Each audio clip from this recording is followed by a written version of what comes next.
Assalamualaikum warahmatullahi wabarakatuh, Bapak Ibu semua. Perkenalkan, nama saya Silas Firadian Arisanti, biasa dipanggil dengan Santi. Saya dulu adalah alumni P3 Nusantara tahun 2004. Alhamdulillah hanya dalam waktu 3 bulan saya sudah diterima sebagai pramugari Lion Air. Kemudian tahun 2010 saya bergabung dengan Garuda Indonesia khusus untuk penerbangan haji dan umroh sampai dengan terakhir saya terbang 2017.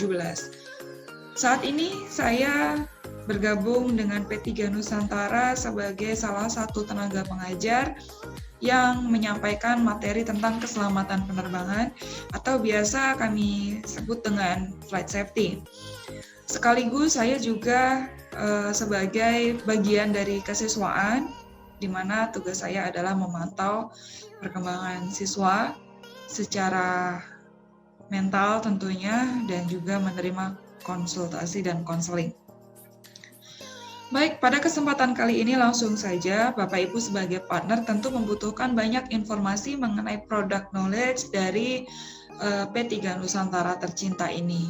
Seperti yang Bapak Ibu bisa lihat di bagian background, kami memiliki 4 program, yaitu program pramugari, frontliner, pasasi, dan GSE. Nanti kita akan bahas satu persatu mengenai bagaimana persyaratannya, berapa biayanya, dan lain sebagainya. Untuk pertama kalinya, kami mungkin sedikit mereview ulang tentang profil lembaga P3 Nusantara yang dulunya hanya sekolah pramugari saja, tapi sekarang sudah memiliki 3 program yang lain.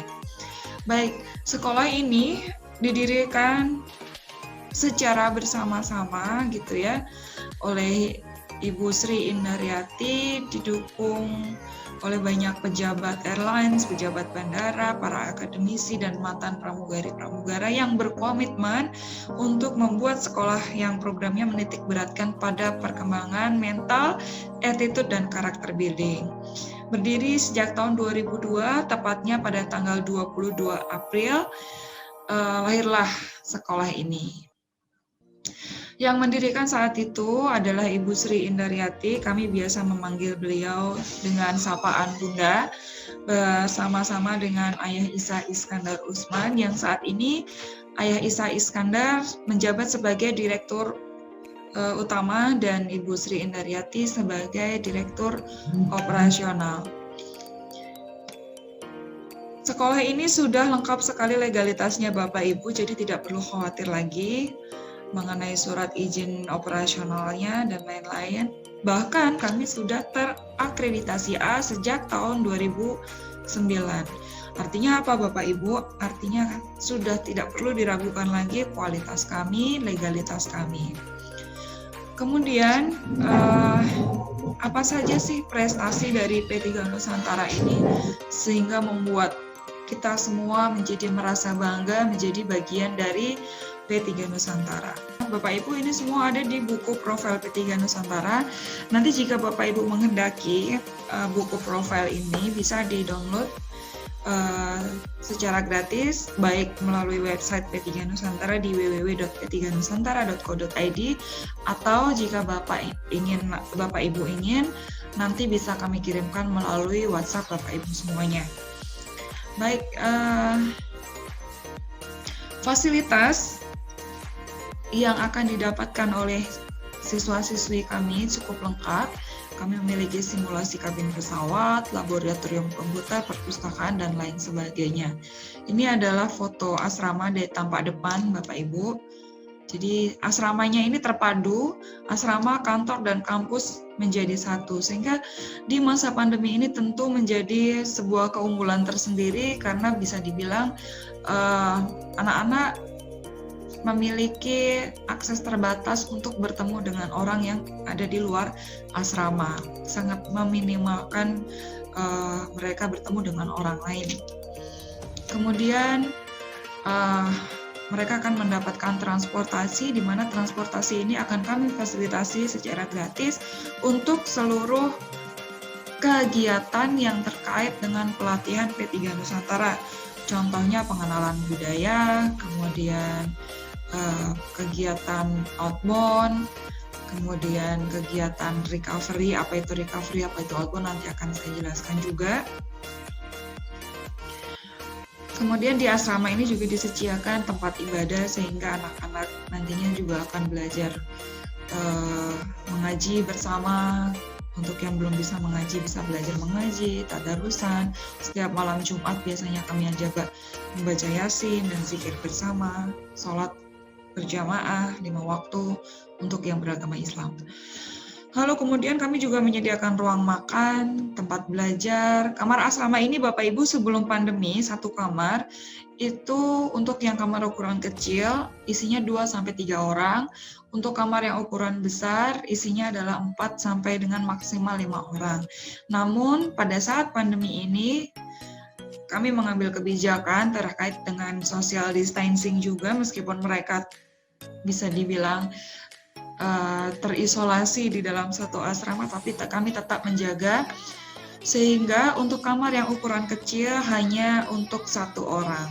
Jadi setiap kamar hanya untuk 1 orang siswa. Untuk kamar yang ukuran besar maksimal 2 orang siswa.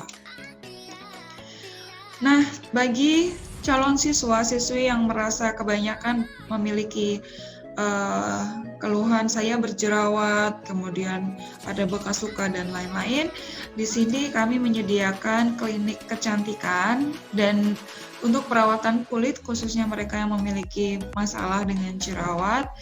1 bulan sekali mereka akan mendapatkan perawatan secara gratis, dan ini lokasinya juga ada di dalam asrama Bapak Ibu gitu. Tidak perlu mahal-mahal keluar ya.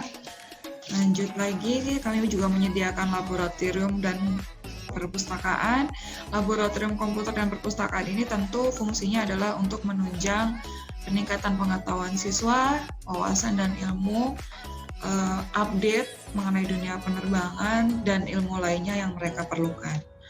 Kemudian kami menyediakan ruang karaoke dan movie box untuk sebagai fasilitas entertainment mereka, mengingat mereka memang bisa dibilang terisolasi di asrama ya Bapak Ibu. Jadi kalau mereka mau refreshing kapanpun mereka boleh karaokean di dalam ruang karaoke. Ini lokasinya juga di dalam asrama. Kemudian kami juga menyediakan ada ruang band bagi mereka yang memiliki bakat di sana gitu ya. Dan ini dia produk unggulan kami terkait dengan pembelajaran. Kami sudah memiliki simulasi perlengkapan pesawat seperti yang Bapak Ibu bisa lihat. Di sini ada dapurnya pesawat atau biasa kami sebut dengan galley. Kemudian kelasnya juga menyediakan kursi-kursi pesawat, baik kursi yang kelas ekonomi maupun yang kelas bisnis. Peralatan yang kami gunakan juga sama persis dengan yang digunakan di dalam pesawat. Jadi semuanya betul-betul sangat menunjang siswa-siswi kita untuk belajar. Lanjut Bapak Ibu, kami anak-anak juga nanti akan mendapatkan fasilitas table manner di hotel berbintang, minimal hotel bintang 4.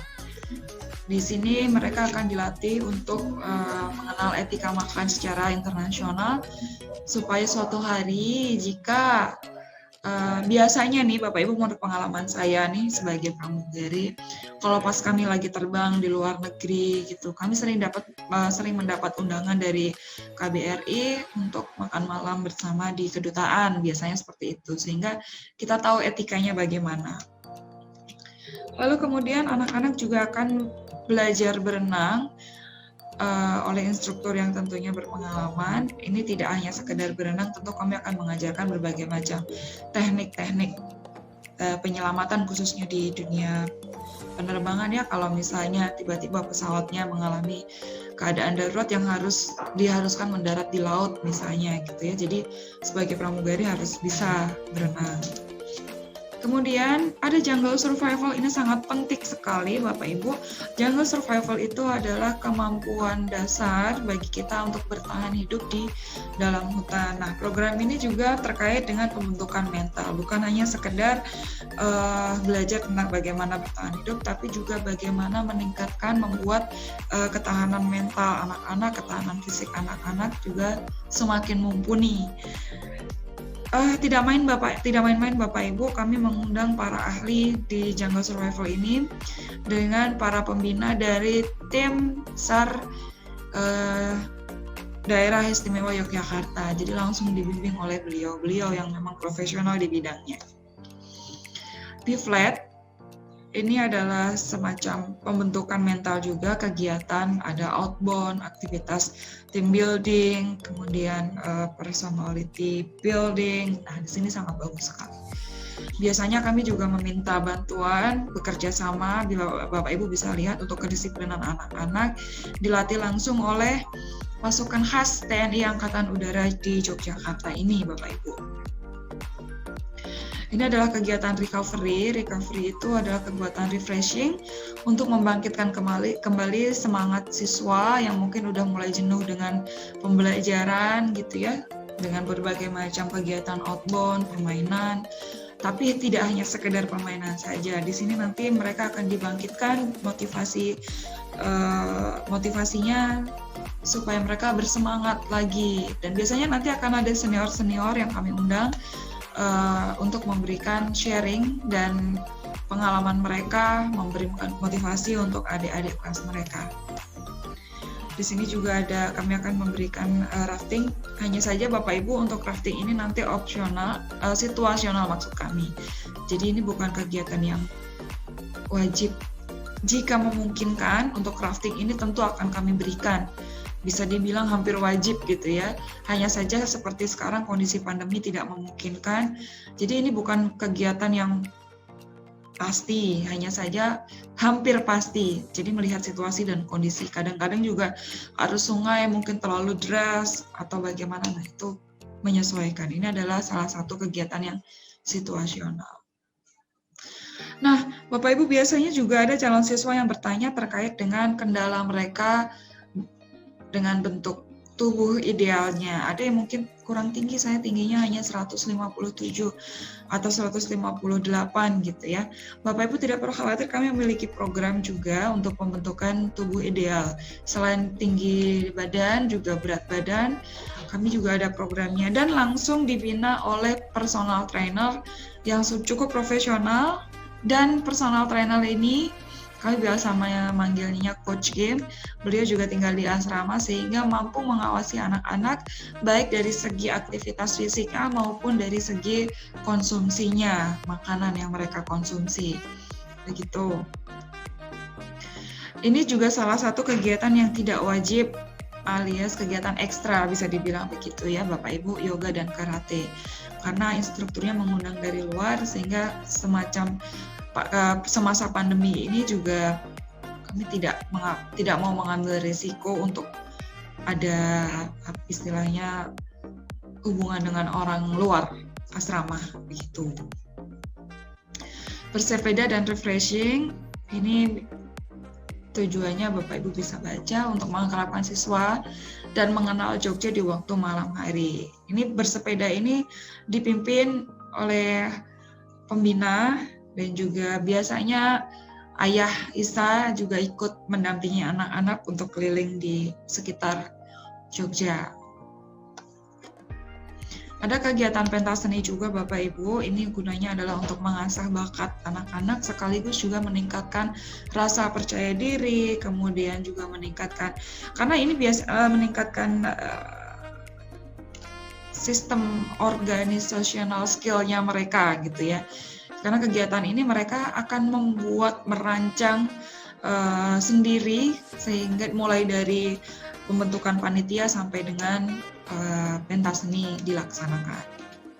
Kami sepenuhnya serahkan itu kepada anak-anak.